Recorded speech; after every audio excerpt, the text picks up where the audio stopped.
چیونٹی کے نام پر اللہ نے سورت رکھ دی. پیچھے میں آپ کو بہت ساری سورتوں کے نام یاد کرا آیا ہوں. ایک سورہ نحل بھی ہم نے پڑھی تھی.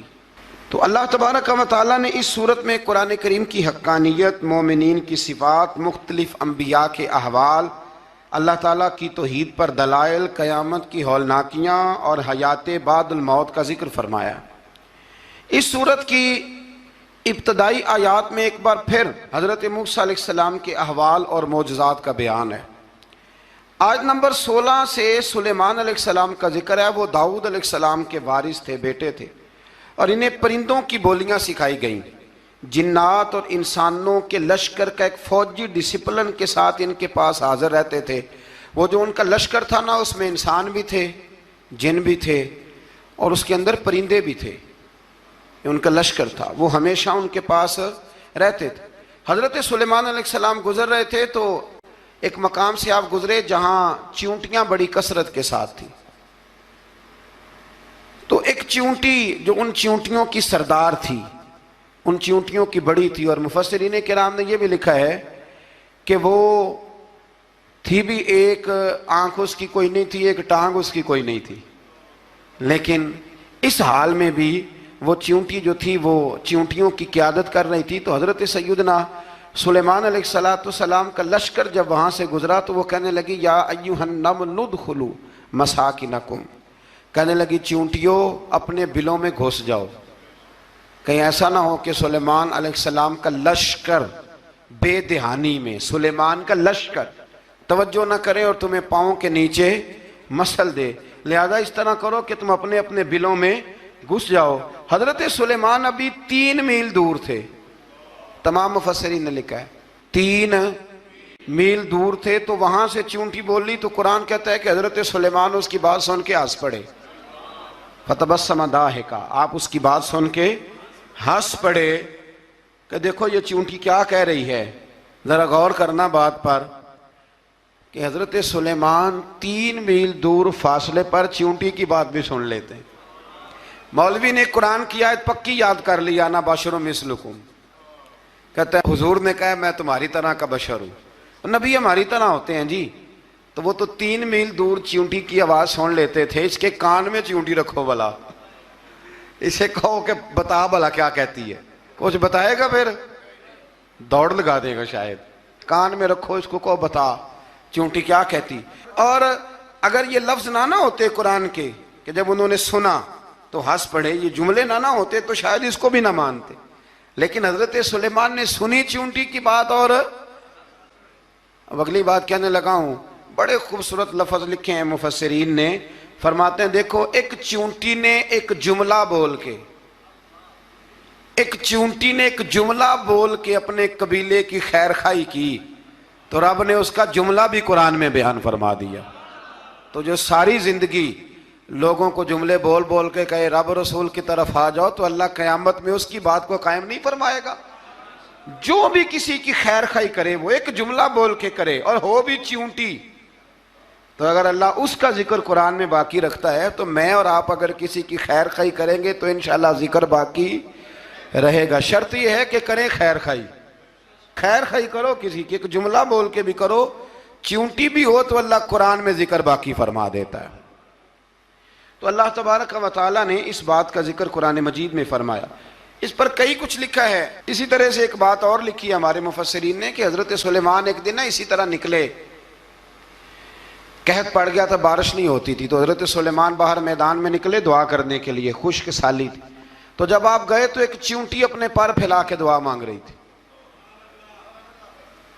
تو رب کریم نے فرمایا سلیمان آپ واپس چلے جائیں، بارش آ جائے گی پر آئے گی چیونٹی کی دعا پہ. تو حضرت سلیمان نے عرض کی مولا میں بھی تو اتنا لشکر لے کے آیا ہوں نا، تو چلو ہمیں بھی دعا کر لینے دے، تو چیونٹی کی دعا پہ برسا دینا پر دعا کر لینے دے. فرمایا نہیں آپ واپس جائیں، دعا نہ مانگیں. یا اللہ کیوں؟ فرمایا چیونٹی کا دل ٹوٹ جائے گا، وہ تو کہے گی کہ یہ سلیمان کے لشکر دعا پہ پھر بارش آئی ہے. تو آپ نہ کریں تاکہ اس کے دل میں یہ بات رہے کہ نہیں میرے رب نے میری دعا پہ بارش فرمائی ہے. آپ جائیں، آج بارش آئے گی پر آئے گی چیونٹی کی دعا پہ. تو جو چیونٹی بارش کی دعا کرے قوم کے لیے، اللہ اگر اس کا ذکر قائم رکھتا ہے تو جو اپنی قوم کے لیے ہدایت کی دعا کرے، اور کبھی کبھی گردن جھکا کے دیکھا کرو کہ دل میں رسول اللہ کی امت کا درد کتنا ہے۔ اگر کہیں حضور کی امت کا درد ہے تو پھر انشاءاللہ ذکر قیامت تک باقی رہے گا، پھر انشاءاللہ قیامت تک آنے والی نسلیں بھی آپ کا ذکر کریں گی اگر حضور کی امت کا درد سینے میں موجود ہے۔ اسی طرح سے پھر حضرت سلیمان کے لشکر میں نا ایک ہدہد نامی پرندہ بھی تھا، لشکر کا کارکن تھا پرندہ۔ ہدہد غائب تھا تو حضرت سلیمان کہنے لگے کدھر گیا وہ ہدہد؟ نظر نہ آ جایا سخت سزا دوں گا، یہاں تو کوئی اچھی خبر لائے گا، چونکہ وہ ہدہد پرندہ جاتا تھا تو خبریں لا کے دیتا تھا، ورنہ سزا دوں گا۔ اتنی دیر میں ہدہد بھی آ گیا۔ یہ پرندے جو کارکن ہوتے ہیں بڑے سیانے ہوتے ہیں، کبھی بندہ ناراض ہو تو صحیح خبریں لے آتے ہیں، تو صحیح خبر لے کے آ گیا۔ آتے ہی آ کے بیٹھا تو اس نے حضرت سلیمان علیہ السلام نے کہا کہاں تھے؟ عرض کرنے لگا حضور میں ملک سبا گیا تھا، وہاں ایک عورت حکمرانی کرتی ہے، اس کا نام بلقیس ہے، بہت بڑے تخت پہ بیٹھتی ہے، 80 گز اس کا تخت لمبا ہے، 40 گز چوڑا ہے، اور شاید 80 من کے 80 ٹن اس کا وزن ہے۔ تو حضور وہ سورج کو پوچھتے ہیں، تو حضرت سلیمان نے فوراً خط لکھا، فرمایا جا کے اسے میرا خط دے دو کہ یہاں تو کلمہ پڑھ کے ہماری فرما بردار بن جائے، ورنہ تیار ہو جائے، جو اللہ کے غیر کو پوچھتے ہیں ہم ان کے خلاف جنگ کریں گے۔ وہ جب لے کے گئے نا خط، یہ حدود گیا تو وہ میٹنگ کر رہی تھی، اس کے وزیر مشیر سارے بیٹھے تھے، اس نے جا کے خط پھینک دیا ملکہ بلقیس کی جھولی میں۔ اس نے خط پڑھا تو ڈر گئی، وزیروں کو بلایا۔ حضرت سلیمان، قرآن کہتا ہے حضرت سلیمان نے کہا تھا خط پھینک کے نا تو سائڈ پہ ہو کے سننا وہ کیا کہتا ہے۔ بندوں کے لیے منع ہے، پرندوں کے لیے جائز ہے۔ بندوں کے لیے منع ہے سائڈ پہ ہو کے سننا، ہاں جس کی جاسوسی کی ڈیوٹی ہو، کفر کی جاسوسی کی، اس بندے کے لیے بھی جائز ہے۔ تو یہاں ایک تو وہ پرندے تھے، دوسرا کفر کی جاسوسی کر رہے تھے، سائڈ پہ ہو کے سننے لگے۔ تو ملکہ بلقیس کہنے لگی اب کیا کرنا ہے، یہ خط آیا ہے۔ تو وہ کہنے لگے ہم تیار ہیں، آپ حکم کریں، ہم لڑنے کو تیار ہیں، لڑیں گے۔ وہ کہنے لگی نہیں تیزی نہ دکھاؤ، قرآن مجید کہتا ہے کہ وہ کہنے لگی جب لڑائیاں ہوتی ہیں تو شہر تباہ ہوتے ہیں، ملک کھنڈر بن جاتے ہیں، لڑائی مسئلے کا حل نہیں ہے۔ انہوں نے کہا کہ میں نبی ہوں، تو ایک دفعہ آزما لیتے ہیں کہ نبی ہیں کہ نہیں، معاذ اللہ آزما لیتے ہیں۔ کہا کیسے؟ کہنے لگی تحفے تائے بھیجتے ہیں، اگر مال پر دل للچا گیا تو پھر نبی نہیں بادشاہ ہے، اور اگر مال پر دل للچایا نہ تو پھر اللہ کے کامل بندے ہیں۔ یہ فرق اس نے اس وقت بیان کیا۔ اس نے 500 کنیزیں، 500 غلام، بڑے شاندار لباس پہنا کے، 500 گھوڑا بڑا تگڑا، اس کے اوپر مال و اسباب رکھ کے تیاری کرا کے حضرت سلیمان کی طرف بھیجا۔ ہدہد پہلے سے خبر لے کے آ گیا، حضور اس نے یہ پروگرام بنایا ہے۔ وہ جب آیا سارا کچھ تو حضرت سلیمان دیکھ کے جلال میں آ گئے، فرمانے لگے اسے جا کے کہہ دو تو مجھے کیا تحفے بھیجے گی، میرے رب نے مجھے مالا مال فرمایا ہوا ہے، انہیں مالا مال کیا میرے مالک نے، جا اسے جا کے کہہ تو کیا تحفے دے گی۔ جب رب دیتا ہے تو پھر کوئی کمی نہ وہ نہیں چھوڑتا۔ بندے کیا دے سکتے ہیں، بندے تو بیچارے 10 دے کے تو 10 دن ان کی آنکھیں نہیں کھلتی۔ فرمایا مجھے اللہ نے جو دیا ہے کیا بات ہے اس کے دینے کی، تو فرمایا اسے کہو یا فرما بردار ہو کے آ جائے یا جنگ کے لیے تیار ہو جائے، ہم اسے اس کے شہر سے ذلیل کر کے نکال دیں گے۔ اس نے جا کے جب پیغام دیا تو اور ان لوگوں نے بھی آ کے بتایا کہ وہاں تو ہم عجیب منظر دیکھ کے آئے ہیں کہ جانور بھی ہاتھ باندھے کھڑے ہیں، وہاں تو جنات، سرکش جنات کھڑے ہیں، وہ بادشاہ نہیں وہ نبی ہیں۔ وہ جو 500 غلام اور 500 کنیزیں گئی تھی حوال سنایا آ کے۔ تو ملکہ بلقیس نے پھر خط لکھا کہ میں فرما بردار ہو کے آ رہی ہوں۔ معنی کیا ہے؟ میں کلمہ پڑھنے کے لیے آ رہی ہوں۔ تو حضرت سلیمان نے کہا بھئی اب اس طرح کرو، ذرا فرش بچھاؤ۔ انہوں نے فرش بچھایا، اس طرح کا کہ اوپر فرش تھا، نیچے مچھلیاں تیر رہی تھیں، لگ رہا تھا دریا ہے۔ ڈیوٹی لگا دی، جنات نے بچھا دیا۔ ادھر حضرت سیدنا سلیمان فرمانے لگے اب چونکہ مان کے آ رہی ہے تو اسے اپنی نبوت کی علامتیں بھی دکھانی ہیں۔ اس نے تخت بڑا شاندار بنوایا تھا، اور خواتین میں جو عادتیں خواتین والی ہوتی ہیں وہ جاتی نہیں، وہ 7 کمروں میں نا پیچھے اپنا تخت رکھ کے تو 7 دروازے بند کر کے آئی۔ اس زمانے میں ایک رواج تھا، وہ زلیخا نے بھی 7 دروازے مکفل کے ایک رواج تھا۔ ایک کمرہ، پھر کمرے کے پیچھے کمرہ، پھر اس کے پیچھے کمرہ، پھر اس کے پیچھے کمرہ، اور اس کو بڑے موٹے تالے لگائے جاتے تھے، اور فلسفہ یہ تھا کہ ایک تالا توڑے گا کوئی تو جب تک سپاہی آ جائیں گے، اور اگر اس کے توڑنے تک نہ آئے تو دوسرے کے توڑنے تک آ جائیں گے، اور اس کے توڑنے تک نہ آئے تو ساتویں تک تو آئے جائیں گے۔ یہ ان لوگوں کا نفسیاتی معاملہ تھا، سوچ تھی۔ 7 کمروں میں مکفل کر کے نہ وہ نکلی تو حضرت سلیمان علیہ السلام کہنے لگے بھئی مجھے اس کا تخت چاہیے اس کے آنے سے پہلے، اس کے آنے سے۔ اس واقعے کی کیا ضرورت تھی قرآن پاک میں؟ یہ کیا حاجت تھی یہ تخت والی ساری بات قرآن نے کیوں بیان کی؟ پوچھیں آپ اپنے دل سے بھی اور انکار کرنے والے منکرین سے بھی، اس کی کیا ضرورت تھی؟ وہ جو کہتے ہیں جی ولی کی کرامت کی کیا ضرورت ہے، سیدھی سیدھی نماز پڑھو، روزہ رکھو، حج کرو، زکوٰۃ دو، تو پوچھو ان سے ایک سورت نمل کے اندر اس ساری تفصیل کی کیا ضرورت تھی؟ ختم ہو گئی جب وہ کلمہ جو پڑھ رہی ہے، تو پھر اس سارے واقعے کو رب کیوں بیان فرماتا ہے؟ حضرت سیدنا سلیمان فرمانے لگے تخت چاہیے، اور چاہیے اس کے آنے سے پہلے۔ قال عفریت من الجن، جنوں میں سے ایک بہت بڑا جن بولا، کہنے لگا حضور آپ کا یہ تخت برخاست ہونے سے پہلے لے آؤں گا۔ یہ جو آپ میٹنگ کر رہے ہیں نا، یا آپ فیصلے ختم، کچھ نے لکھا صبح سے شام تک میٹنگ ہوتی ہے اور اس کو آنے میں پتہ نہیں کتنے دن لگیں گے، تو میں یہ برخاست ہونے سے پہلے، اور کچھ نے کہا دیا آپ شرط کیوں لگاتے ہیں کہ صبح سے شام تک ہوتی؟ اس جن نے کہا دیا آپ 10 منٹ میں فارغ ہو جائیں، آپ فارغ ہوں گے تو تخت آ جائے گا۔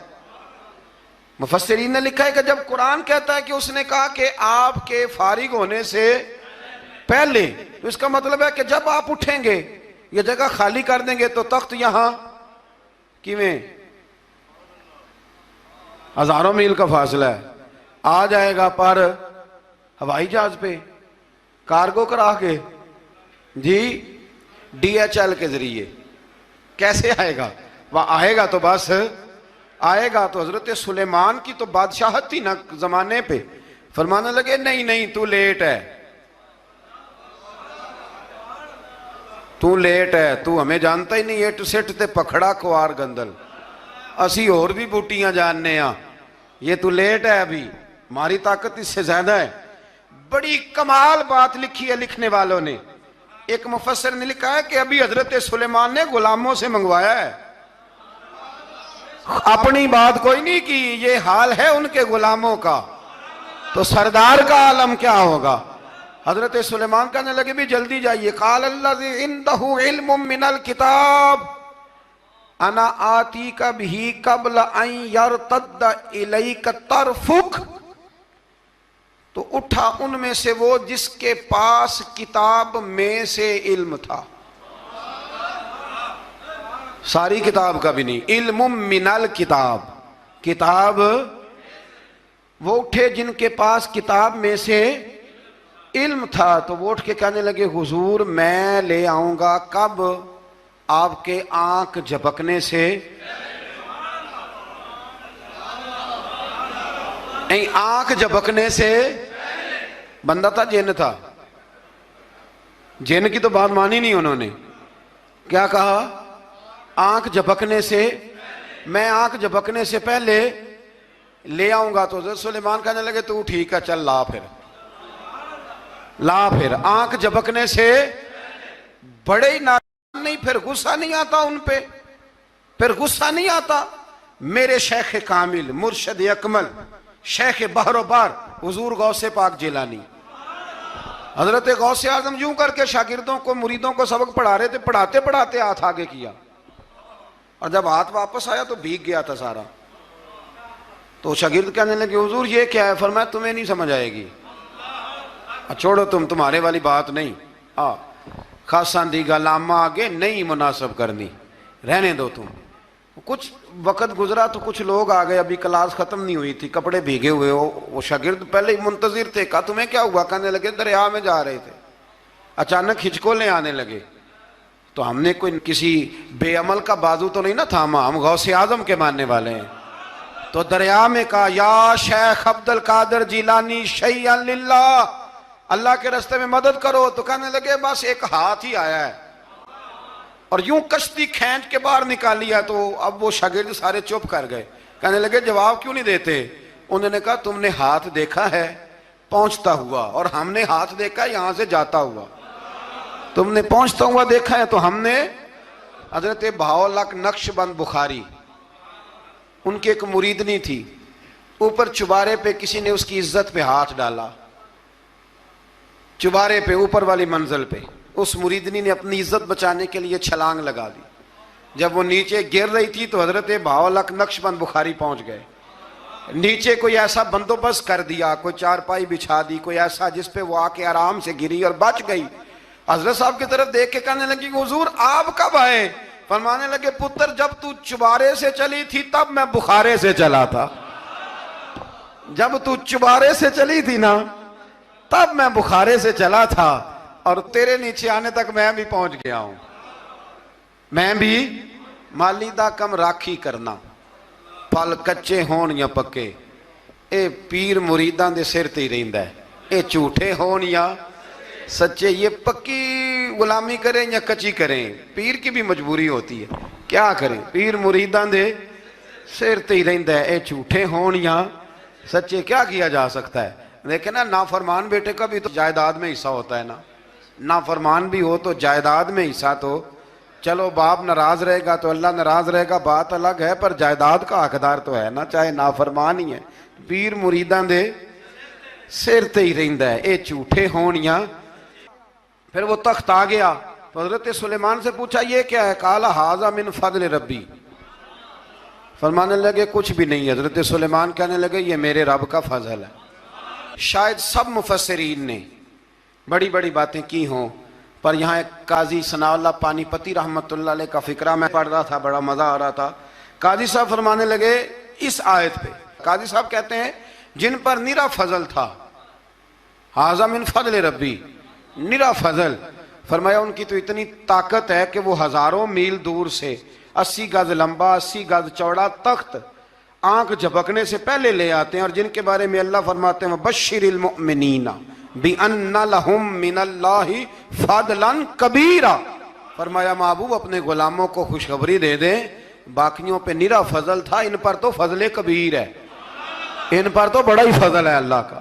تو فرمایا جن پر فضل کبیر ہو, ایک نہیں, اس پر میں بڑے دلائل دے سکتا ہوں. کرامات اولیاء پر میں بڑے ہی دلائل دے سکتا ہوں, بڑے. غوث اعظم رضی اللہ تعالیٰ عنہ کے پاس بادشاہ آیا تو کہنے لگا پیر تب مانوں گا جب سیب کھلائیں گے. سیب کا موسم ہی نہیں تھا.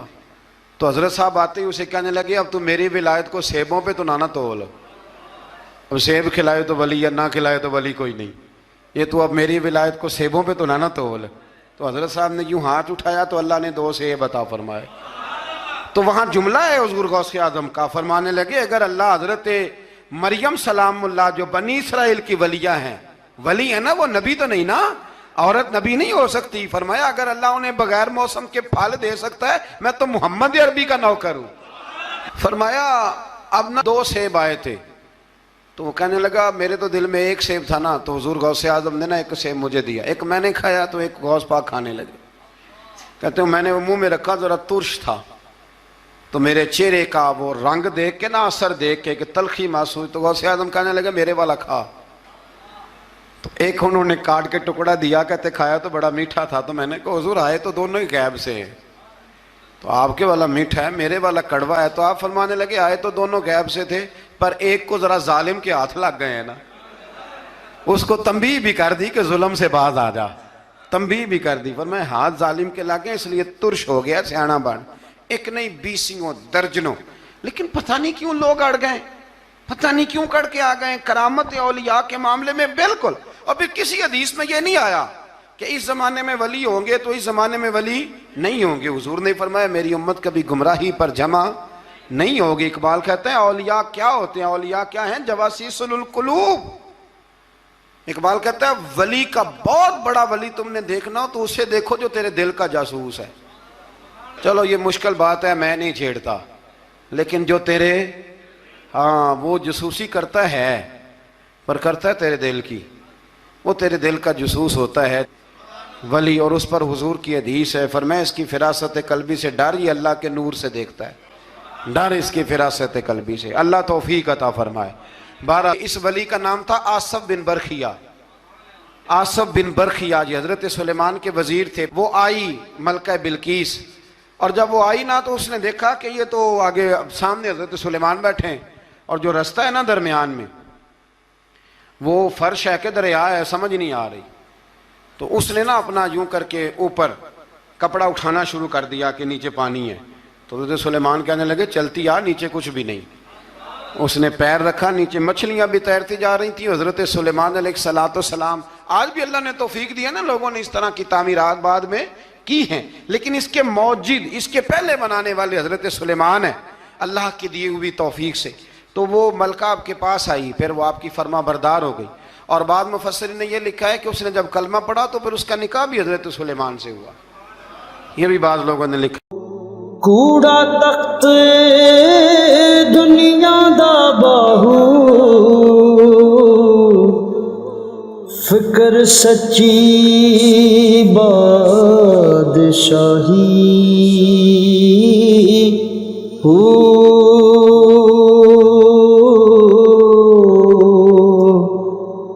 جس دل سے میں اللہ دا چمکے، عشق بھی کردہ